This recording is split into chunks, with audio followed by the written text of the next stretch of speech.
Hours of deliberation, the jury has called it a night. It's the case that gripped the world. This was one of those that the moment it happened, people became obsessed with it.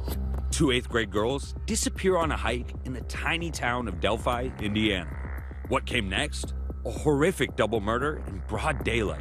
This city of 3,000 is on edge. Two bodies found, no one in custody. The bodies have been positively identified as Abigail J. Williams, 13, of the Delphi area, and Liberty Rose Lynn German, 14. This is considered a double homicide investigation. And Liberty German.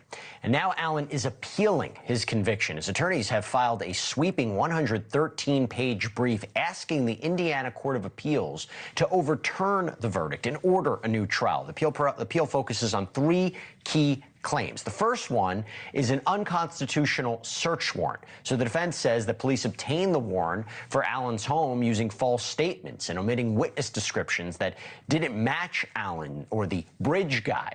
The second argument, solitary confinement and coerced confessions.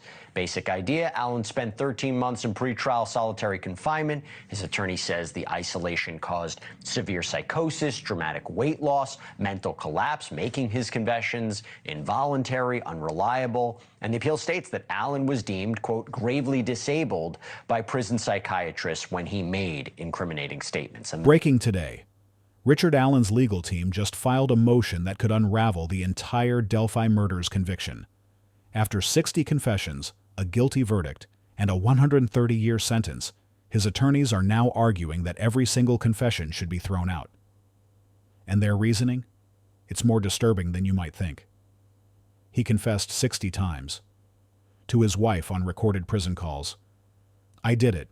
I killed Abby and Libby." To his mother, to prison guards, to his psychologist.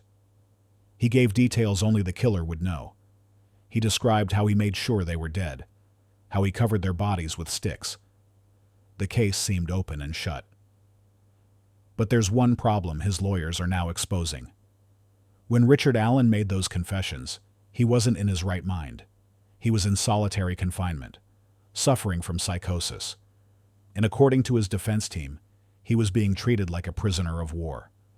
And now, a court filing in 2026 could throw out every single confession and potentially set him free.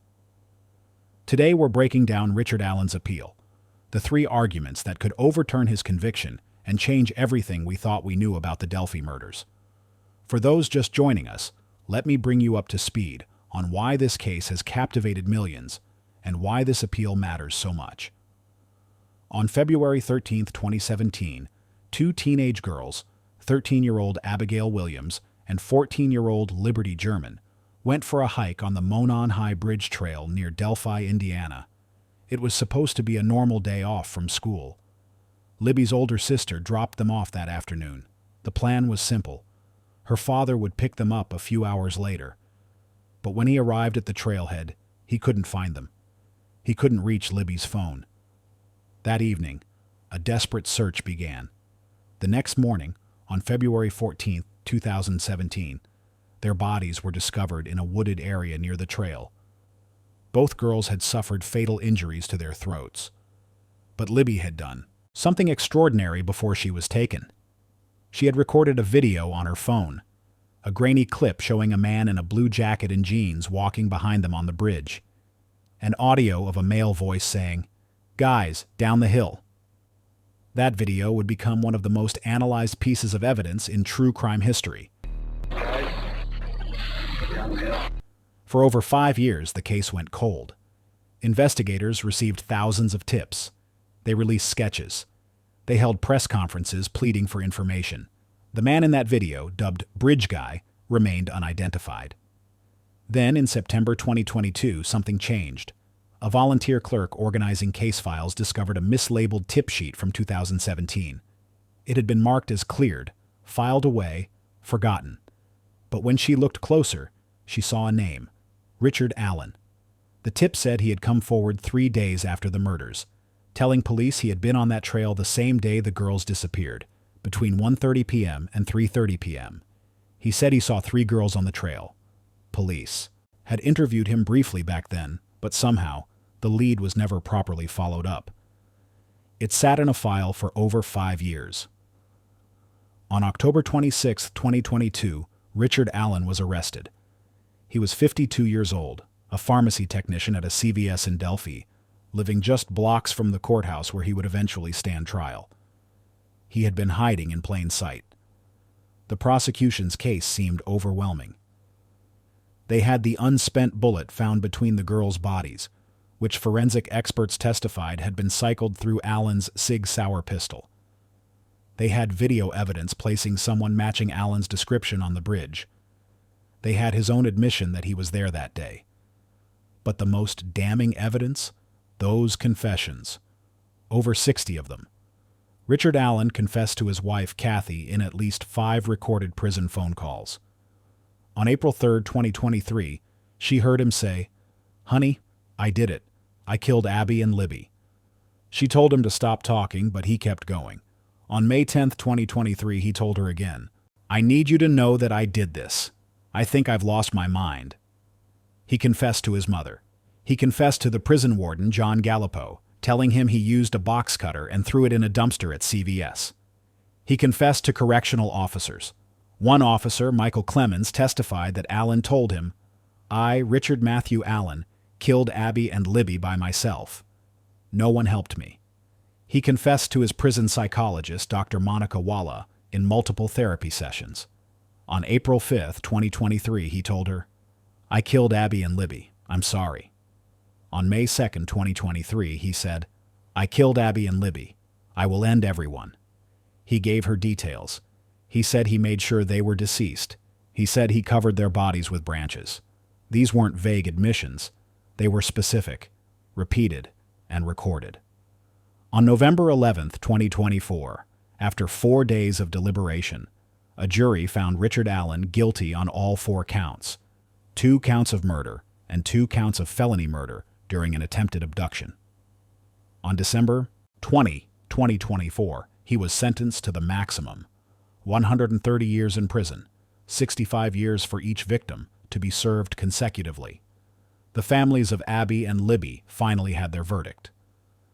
But that's not where this story ends, because Richard Allen's defense team is now arguing that everything, every confession, every guilty verdict, was built on a foundation of psychological torture, and if they're right, this entire case could fall apart. Here's where the 2026 appeal gets complicated, and frankly, disturbing. Allen's attorneys are building their case on 3 major arguments. First, that the confessions were involuntary, the product of severe mental illness induced by inhumane prison conditions. Second, that critical evidence was mishandled or ignored. And third, that the trial itself was fundamentally unfair. Let's break down each one, because this is where the case gets really interesting. When Richard Allen was arrested in October 2022, he wasn't sent to a county jail like most pretrial detainees. Instead, he was transferred to Westville Correctional Facility, a maximum security state prison, and placed in solitary confinement. He would remain there for 13 months. 13 months in a cell, alone, under constant video surveillance, with minimal human contact.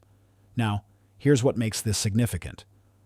According to testimony from Dr. Deanna Dwenger, the Indiana Department of Corrections Executive Director of Mental Health Services, the DISCRETION policy states that someone with a serious mental illness should not be held in solitary confinement for more than 30 days. Allen was there for 13 months. When he first arrived at Westville in late 2022, he was not diagnosed with a serious mental illness. He had a history of depression and anxiety, yes, but nothing that would qualify under DOC definitions. But something changed in April 2023. Dr. Dwenger testified that in April 2023, Allen was diagnosed with a serious mental illness. That's the same month his behavior radically changed. That's the same month he started confessing. Correctional officers described his deterioration in chilling detail. He refused to wear clothing. He banged his head against the walls of his cell. He refused food and lost a dramatic amount of weight. He ate paper. He smeared feces in his cell. At one point, he put feces on his face and left it there for 2 hours. Video footage shown to the jury captured him naked, hitting his head repeatedly, being restrained with a hood over his face, dragged by guards while unresponsive. This wasn't a man pretending to be unwell. Multiple mental health professionals, including a forensic psychologist named Dr. Polly Westcott, evaluated him and concluded he was suffering from genuine psychosis. Dr. Westcott conducted 25 objective psychological tests on Allen. She analyzed his handwriting, which became increasingly disorganized over time. She reviewed prison logs and medical records. Her diagnosis? Major depressive disorder and psychosis during the confession period. She testified that Allen's symptoms were consistent with what happens to people subjected to prolonged sensory deprivation.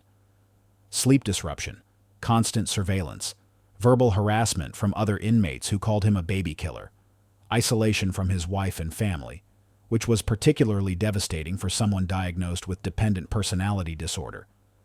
Dr. Westcott described the effect of solitary confinement on the brain as being trapped in a funhouse where reality becomes distorted. She said that in that state, people can confess to things they didn't do, not because they're lying, but because their grasp on reality has collapsed. And here's the really troubling part. Even the prosecution's own expert witness, Dr. Monica Walla, the psychologist who treated Allen at Westville, diagnosed him with brief psychotic disorder. She noted disorganized speech and behaviors. She documented his decline. But she also testified that she believed Allen was faking some of his symptoms. She described him as defiant rather than psychotic at times. She noted that his symptoms seemed to escalate after he received discovery materials, the evidence the prosecution planned to use against him at trial. The defense pounced on this. If Allen knew what evidence existed against him, and then suddenly started confessing, was he genuinely breaking down, or was he responding to the hopelessness of his situation? But there's something else about Dr. Walla that the defense hammered during trial, something that raises serious questions about her objectivity. Dr. Walla admitted on the stand that she was a true crime enthusiast. She listened to podcasts about the Delphi murders. She participated in online discussions about the case. And before Richard Allen ever arrived at Westville, she visited the crime scene. She went to the location where Abby and Libby were found. Van that scared him, he took the girls to the other side of the creek, slashed their throats, said he stayed there long enough to make sure they were deceased and didn't suffer, then walked back up to his car that was parked on County Road 300 North. On County Road 300 North, a black 2016 Ford Focus was spotted right where Richard Allen said he parked his car. There's also testimony this afternoon. They did a vehicle search in Carroll County. Only one. Dr. Dwenger, her supervisor, testified that she found this unusual. When you're treating someone accused of a crime, visiting the crime scene crosses a professional boundary. It suggests a personal investment in the case that could cloud clinical judgment. So now the defense is arguing that Allen's confessions, which formed the backbone of the prosecution's case, were the product of a mentally fractured man being evaluated by a psychologist who may have been too personally invested in the case to remain objective. But I killed Abby and Libby, and I just want to sign my confessions, and I need to let my wife go. Melissa? But the defense isn't stopping there.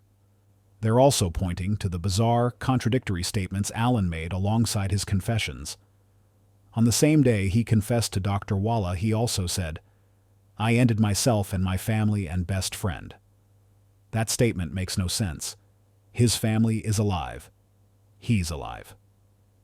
Another correctional officer, Michael Roberts, testified that on April 23, 2023, Allen said, "I ended Abby and Libby. My wife wasn't involved. I want to confess." Who can't believe he's committed such an unspeakable crime. It's all right, babe. The video was recorded as Richard Allen was being questioned by police in the slayings of best friends Libby German and Abby Williams in Delphi, Indiana. I love you. Allen tells his wife Kathy he's innocent. I didn't murder anybody. I didn't help somebody murder anybody. The girls were found slain on this hiking trail across an abandoned railway bridge in 2017. They shot this image of a suspect and recorded his voice. Were you on the bridge? I told them I was on the bridge. I went out to the first trestle. Oh, okay. That first thing. I don't remember you telling me that. Cops have just informed Allen, who worked at a local CVS, that a bullet found at the murder scene has been traced to his gun. Is his wife beginning to wonder if he did it? How did a bullet from your gun get out there? I don't know. Because they said it came from our gun. I know that's what they believe me, that's what they're telling me. But how did it get there? I don't know. There's two explanations. One is the bullet didn't come from my gun. It did though, honey. They've got ballistics on it. I get that. Then it didn't come from a murder scene. I don't know what else to say. A detective now enters the interrogation room. Alan and his wife kiss and hug as she leaves. Do the right thing, Kathy. Tell him to do the right thing. The questioning continues. But then, just days later, Alan asked, "Can I talk? Can you listen? I ended Abby and Libby. How do I prove I'm not well?" Think about that question for a moment. If someone is genuinely confessing out of guilt, why are they simultaneously asking how to prove they're mentally unwell? That sounds like someone who's confused, disoriented, and possibly trying to make sense of their own deteriorating mental state. Jurors even asked questions during trial about how to tell if someone is faking psychosis. Dr. Dwenger explained that clinicians look at the organization of the person's story. If the narrative is coherent and chronological, they're probably faking. If it's disorganized, jumping around, incoherent, that's more consistent with genuine psychosis or delusion. One juror asked a particularly pointed question: can a psychotic person slip truths into a false confession? Dr. Dwenger's answer was chilling. She said she had seen psychotic people confess sincerely, and she had also seen psychotic people make things up entirely. In other words, even experts can't always tell the difference. So, if professional clinicians can't distinguish truth from delusion in someone experiencing psychosis, how is a jury supposed to do it? That's exactly what Alan's appeal attorneys are now arguing.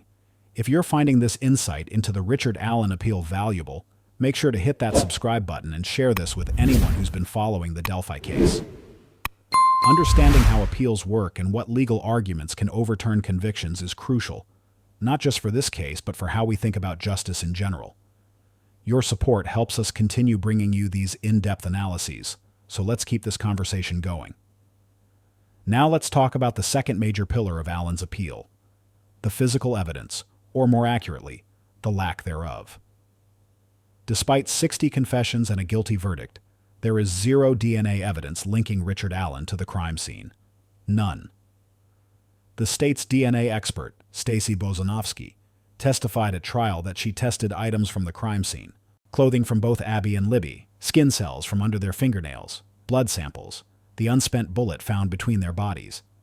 She found DNA from both girls on most items, but she found no DNA from Richard Allen. She also tested items from Allen's home and vehicle: his blue Carhartt jacket, carpet from his car, knives. No DNA from Abby or Libby was found on any of those items either. There was DNA from an unknown male found at the crime scene, but Bozanovsky testified this wasn't unusual and could have come from the girl's environment. There was no DNA evidence of assault, and here's something the defense is furious about. Bozanovsky admitted under cross-examination that hair samples found at the crime scene were never tested. Defense attorney Jennifer Auger pressed her on this. Why not test the hair now? Bozanovsky said the state wasn't testing them at this time. Auger's response was blunt: but this is the time. Richard Allen is on trial now. Think about that. Physical evidence that could potentially identify another suspect, or at least rule Allen in or out definitively, was never tested. The appeal will almost certainly argue that this represents inadequate investigation and a violation of Allen's right to a complete defense. Then there's the bullet, the unspent .40 caliber round found near the girls' bodies. The prosecution's firearms examiner testified that she test-fired bullets with Allen's Sig Sauer pistol and determined the crime scene bullet had been cycled through his gun. But the defense challenged this science aggressively. How do you match an unfired round to a specific weapon? Fired bullets have rifling marks from the barrel, but an unfired round only has marks from the ejection mechanism. The defense argued this is far less reliable than traditional ballistics matching. They also pointed out that very few photos were taken of the bullet at the scene, and they suggested it could have come from law enforcement, since many officers carry .40 caliber weapons. During cross-examination, investigators admitted they didn't have footage of every route Allen could have taken to the trail that day. Surveillance video from a nearby business showed his car, but they couldn't prove definitively that he took the route they were monitoring. These evidentiary gaps, small on their own, start to add up. No DNA, questionable bullet science, untested hair samples, surveillance gaps. And then, the biggest issue of all, the confession details themselves. Allen confessed to his psychologist that he covered the girls' bodies with sticks. He told the warden he used a box cutter and threw it in a dumpster at CVS. He told his wife he made sure they were deceased. But here's the problem.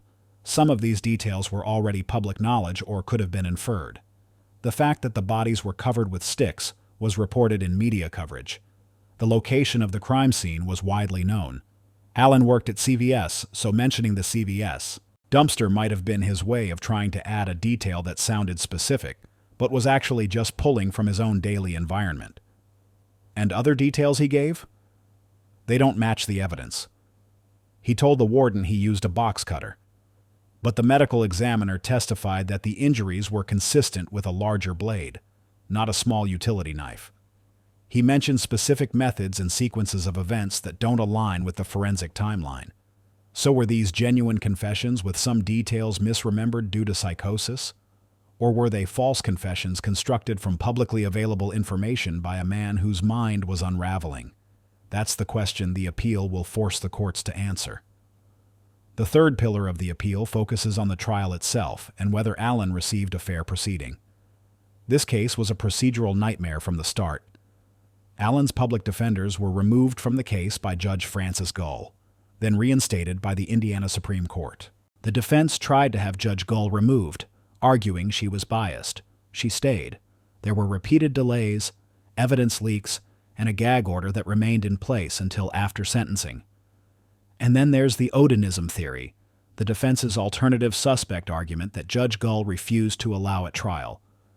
Allen's defense team argued that the girls were not targeted by Allen, but were instead victims of a ritual act committed by followers of Odinism, a pagan Norse religion that has been co-opted by some white supremacist groups. They pointed to specific evidence, a bloody mark on a tree near where the bodies were found, and the way sticks were arranged over the girls' bodies, which the defense claimed had symbolic significance. They wanted to introduce testimony about other potential suspects with ties to Odinism who lived in the area. Judge Gull ruled that the defense had not established a sufficient connection between these individuals and the crime. She excluded the entire theory from trial. The jury never heard it.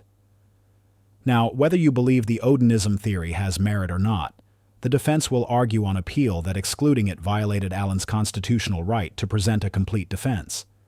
They'll argue that the jury should have been allowed to hear alternative explanations, especially when the physical evidence against Allen was circumstantial at best. And here's something else that might come up on appeal. The former Carroll County Sheriff, Toby Leesenby, testified for the defense that he believed up until August 2023 that at least 2 people were involved in the crime. If an experienced law enforcement officer investigating the case believed multiple perpetrators were involved, why wasn't that theory explored more thoroughly? The former Delphi fire chief, Darrell Sterrett, testified that during the initial search, he did not see any clothing in the creek. But later, Abby's jeans and jacket and Libby's shirt were found in the nearby river. How did searchers miss them initially? Or were they placed there later? These are questions that create reasonable doubt, and the defense will argue the jury never got the full picture.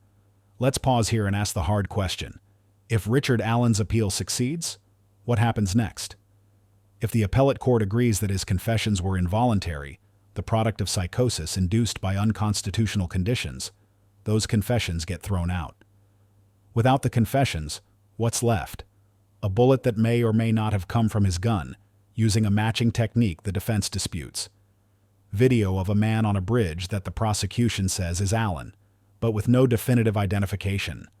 Allen's own statement that he was on the trail that day, which he voluntarily gave to police, but which only places him in the area, not at the crime scene. Is that enough to convict someone of double murder beyond a reasonable doubt? Maybe. Maybe not. And if the convictions are overturned, does the state retry? Him? Can they? Or does Richard Allen walk free, and the Delphi case, after 9 years, remains unsolved? That possibility is what terrifies the victims' families and the Delphi community. Libby's grandfather, Mike Patty, said during sentencing, "You need to stand up and not appeal." Abby's grandmother, Diane Erskine, said, "This is a day of great sadness for our family." These families waited over 7 years for an arrest, endured a lengthy trial, and finally got a guilty verdict. The idea that it could all be undone is almost unbearable. But here's the uncomfortable truth. If Richard Allen's rights were violated, if he was subjected to conditions that broke his mind and rendered his confessions unreliable, then justice wasn't truly served. Not for him, and not for Abby and Libby either. Because if the system convicts the wrong person through unconstitutional means, the real perpetrator remains free. This is the tension at the heart of the American legal system. We want justice for victims, but we also have constitutional protections that exist precisely to prevent the state from railroading someone, even someone we desperately want to be guilty. Allen's attorneys are betting that the appellate courts will agree that 13 months in solitary confinement, resulting in documented psychosis, renders any confession made during that time legally worthless. They'll argue that the jury was prevented from hearing alternative theories. They'll argue that untested physical evidence and questionable forensic science don't meet the standard of proof beyond a reasonable doubt. And they'll argue that the entire process, from arrest to trial, was so flawed that the conviction cannot stand. So where does the case stand right now in 2026? Allen is currently incarcerated, serving his 130-year sentence. His attorneys have filed their notice of appeal and are preparing their briefs. The state will respond, defending the conviction and the trial proceedings. The appellate process is slow. It could take months, even years, before we get a ruling. But the implications extend far beyond Richard Allen. This case has already prompted scrutiny of how pretrial detainees, especially those accused of high-profile crimes, are housed and treated. Indiana's use of solitary confinement for someone who wasn't yet convicted of anything has drawn criticism from civil rights advocates and mental health professionals. The case also raises questions about how we evaluate confessions. For decades, false confession research has shown that people, especially those who are mentally vulnerable, can and do confess to crimes they didn't commit. They confess because of exhaustion, because of coercion, because of mental illness, or because they've lost the ability to distinguish reality from suggestion. Should confessions made during documented psychotic episodes be admissible in court? What safeguards should exist to ensure that someone's words actually reflect truth rather than delusion? And then there's the bigger, more unsettling question. If Richard Allen isn't guilty, who took Abby and Libby? The man in Libby's video is real. Someone walked behind those girls on that bridge.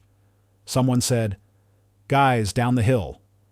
If it wasn't Richard Allen, then that person has been free for 9 years, watching as someone else was arrested, tried, and convicted.